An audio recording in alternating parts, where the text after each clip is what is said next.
Parts of speech. Parts of স্পিচটা কি? Parts of speech আমরা জানি 8 প্রকার। তোমরা একটু দেখো 9 প্রকার হয়েছে, নতুন আর এক প্রকার যোগ হয়েছে। একটু দেখো গুগলে। তাহলে ভাইয়া 9 প্রকার মানে ব্যাপারটা এইখানেই। সো এই জন্য এইখানটাতে কি করতে হবে, সেখানে পার্টস অফ স্পিচটা বুঝতে হবে। তাহলে নাউন কি প্রথমে বুঝতে হবে। 8 প্রকার 7 প্রকার যাই হোক, what ever, doesn't matter. So noun কি? আমরা ছোটবেলায় যে কোনো কিছু নামকে নাউন বলে।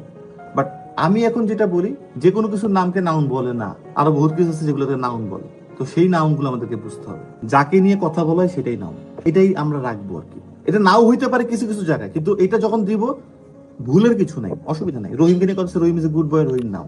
এইটা মাথায় রাখো, এটাকে নিয়ে কথা বলতেছি, এটাই নাও। এইবার সেকেন্ড লেয়ার আসি, অ্যাডজেক্টিভ। খুবই খুবই খুবই খুবই ইম্পর্টেন্ট।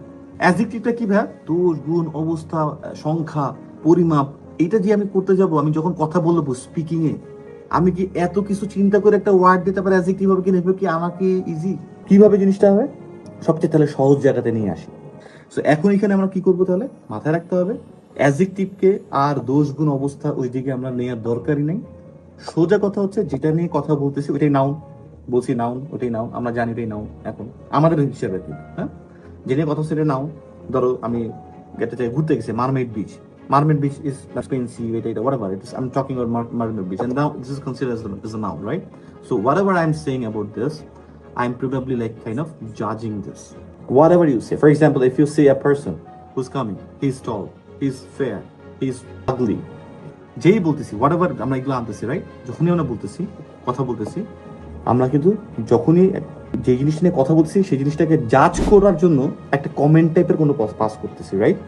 সো যখনই তুমি কোনো কিছু নিয়ে কথা বলো, তখনই যদি আলটিমেটলি আমি ওইটা জাজ করার জন্য যে শব্দগুলো বলি না, সেগুলো অ্যাডজেক্টিভ। সোজা কথা শেষ। নেক্সট স্টেপে আসি, অ্যাডজেক্টিভের পরে অ্যাডভার্ব কি? এই যে মামা সাহেব আছেন, অ্যাডভার্ব, ইনি আবার চমৎকার। ইনি 3টা জায়গায় বসতে পারে কিন্তু। প্রথম কথা হচ্ছে যে অ্যাডভার্ব ভার্বকেও মডিফাই করে, অ্যাডজেক্টিভকেও মডিফাই করে, এবং মহোদয় অ্যাডভার্ব নিজেকেও মডিফাই করে। অ্যাডভার্ব অ্যাডভার্বকে মডিফাই করে। Now let's talk about things that if it like modifies, now we will be learning a different term because modify it is a vague concept in my opinion. So adverb এর জায়গায় আমি বলি modify না। adverbটা কি করে জানো? Detail করে। modify দরকার নাই, এই ওয়ার্ডটা বাদ দিয়ে দাও। ভার্বকে মডিফাই করে নাই, modify ওয়ার্ডটাই বাদ দিয়ে দাও। মাথার ভিতরে ঢুকায় ফেলো, ডিটেইল করে, আরো এক্সপ্লেইন করে, আরো স্পেসিফিক করে।